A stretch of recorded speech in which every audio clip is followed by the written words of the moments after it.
is Angela with InfectiousMagazine.com here with This Century. How are you guys? Fantastic. Dandy. Fandandy. Would you mind just introducing yourselves and your role in the band? Sure. I am Sean. I play guitar. I am Joel and I sing. Okay. Now, first, how was your Halloween? It was lovely, sort of. Sort of. Well, Decent. the idea of it was lovely. The idea of Halloween is always way more exciting than Halloween itself. I think unless you get to trick or treat. Unless you, yeah. I mean, the only Halloween that I can really remember that was a great time was when I was like 8 years old and I rollerbladed through my entire neighborhood and got like king-size Butterfingers. So that's quite the time. That's a good Halloween. Our Halloween was pretty good though. What we did was we dressed up for that was like our first kind of Halloween show. We dressed up. I was a greaser. Joel was Pikachu. I was a Pikachu. Alex was a skeleton, and Ryan was a vampire. Yeah. So we were very diverse in our tastes. We were an eclectic costume combination. But we didn't go out afterwards because we actually drove to our next location for like 4 hours. So, but I mean, we got a lot of candy, so I guess it was successful. And some fans brought us watermelon, which was great. Yeah, because so cool. Yeah, Ryan likes watermelon. So. Now you had a Halloween costume contest, correct, for your fans? Mm-hmm. Yeah, we did. What were some of the most original costumes you saw, or ways of representing your band? I thought it wasn't so much the originality in the costumes as it was the picture poses. Because like a lot of costumes, a lot of Keshes, a lot of yeah, there were so many Keshes. So many Keshes that makes me sad. There were also a lot of. But there'd be better. I guess you know what? It maybe isn't. It isn't sad because it's a costume. The fact that a person is a costume. Yeah. Like Kesha. I guess that's whatever. And then there was just a lot of good signs that had like our name used creatively and I saw a really convincing zombie. Really good zombie one. It's kind of frightening. Yeah, it was like a little creepy, but no. It was really successful though. Got a lot of submissions. So.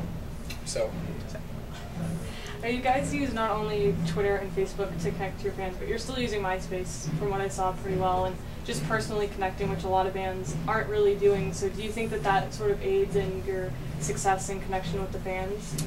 Yeah, I mean, I think the thing that we're really focusing more on than anything is the live show touring. I mean, I think that a lot of bands can get a lot of success out of the internet, and not to say that we don't use it 24/7 and try and connect as much as we can through that for the people that can't come to shows, but really that big thing that we're prioritizing is the connection that you make at a concert. I think like face to face. Yeah, I think there's not enough FaceTime for our artists now. It's really come down to like if your profile picture looks okay and you can throw up a couple of demos that you can do on your MacBook, then you can be a band. And we've come from a place where, and the bands that we respect came from a place where you work really hard to be a band, and you be a band by being good musicians, practicing your instrument, presenting yourself, practicing your performance. And I think we've been trying to do that and be professional. And so when we come and tour, we take our performance very seriously as much as we are having a great time with it, but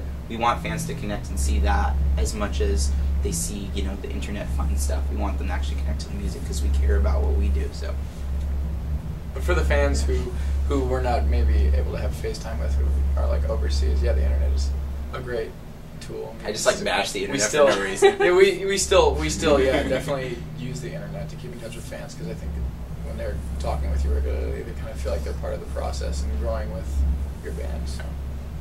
Now let's talk a little bit about your cover of Paper Planes, written by MIA on Punk Goes Pop, which is actually out today, right? Yeah, I keep saying Pop Are we Goes a punk band? Yeah. No, we're not a punk band. We're not. Well, we have like songs that maybe would possibly resonate as half a punk song. Yeah, we're really excited about that. I think it's an opportunity to reach out to a group of fans and group of people that we wouldn't maybe never had the opportunity to, and I think we did a good job with the cover. We did it very quickly. We did it really quickly and pretty true to its form, because I feel like we couldn't. The song choice for this thing was really tough for us. I think like there was a lot of Lady Gaga on there. There was a lot of Kesha, and we were just like Sean sad. Would have made me incredibly depressed. Make Sean sad.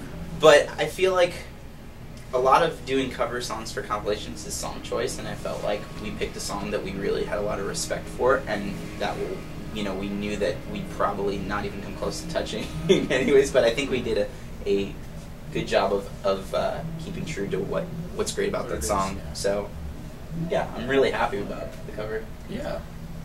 Are you happy about the cover? I am. I'm glad that we didn't try and add any, like, 808s or, any of that kind of stuff to it, and just kind of kept it to add what it's supposed to be. Yeah. What would have been the best moments of this tour and the worst moments of the tour? There haven't been. This has been like. Any bad moments on this tour? I don't even want to say that anything because I'll jinx it if I say. Yeah, but it's really been such a smooth tour. It's been so easy compared to what we've gone through in the past. Like everything's run very smoothly. Everyone's incredibly nice. The sets we've been sounding better in the last week because Joel's gotten his voice back, which has been a nice plus. Yeah, that's the thing. Knock on wood. There's no wood. It's a wooden couch. Wooden couch.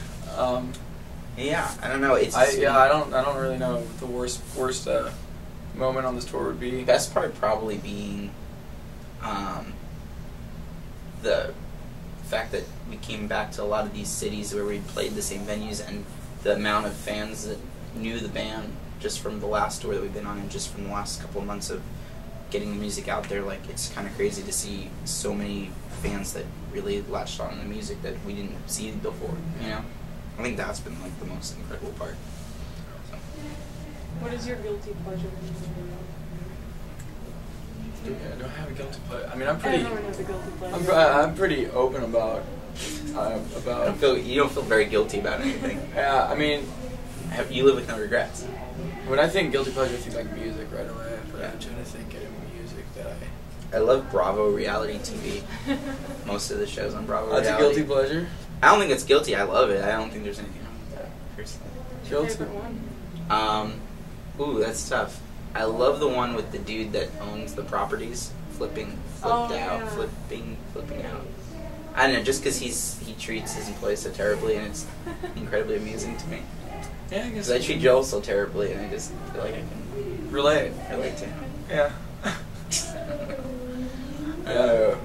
I don't know if I have any guilty pleasures, honestly. Yeah. Like, you love YouTube videos, though. I do like YouTube videos. Love YouTube shred videos. Oh, yeah. But that's not really like Nah. guilty pleasure. Depends on what it is. Yeah. So. Yeah. Alright, most underrated band in your opinion?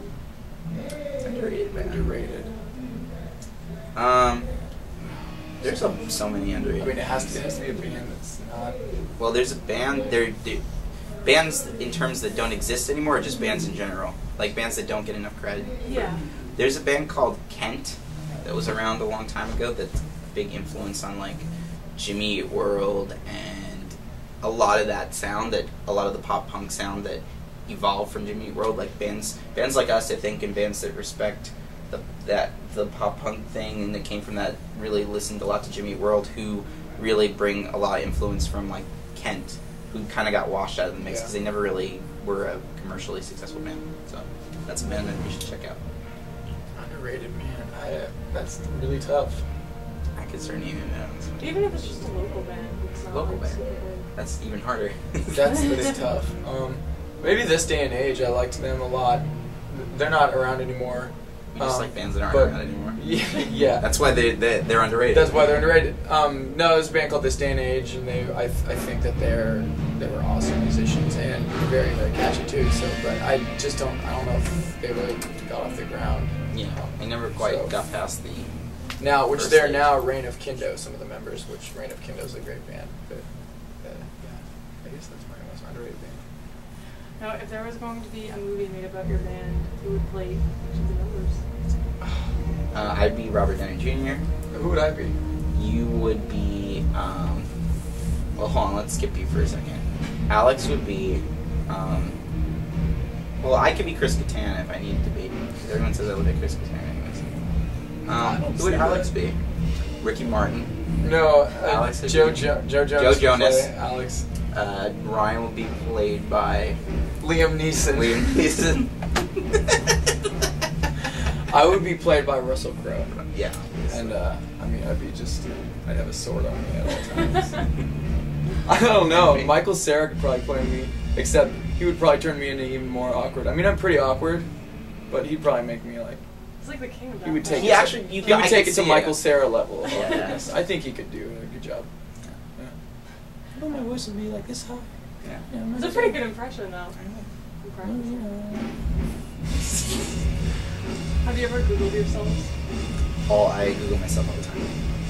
Yeah, I Google myself once, and the photo that comes up as second is a child molester named Sean. Yeah, I Googled myself. So, yeah. Ryan told me that a picture of my cat came up, so I Googled it, and and the photo results is a picture of my cat. There you Just go. sitting there. So. So strange. And then just lastly, is there anything else you'd like to say? Yeah, we've got a record coming out in a couple months. It's our first full-length record, and we're very proud of it. And hopefully, you guys will all go and purchase Punk Goes Pop 3. Out November 2nd, which is today. Today. So it's out already by the time you're watching this. It's been out for a while. Yeah. Get it. And come see us on tour. We'll be on tour all of 2011. So, yeah. Thank you very much. Thank you.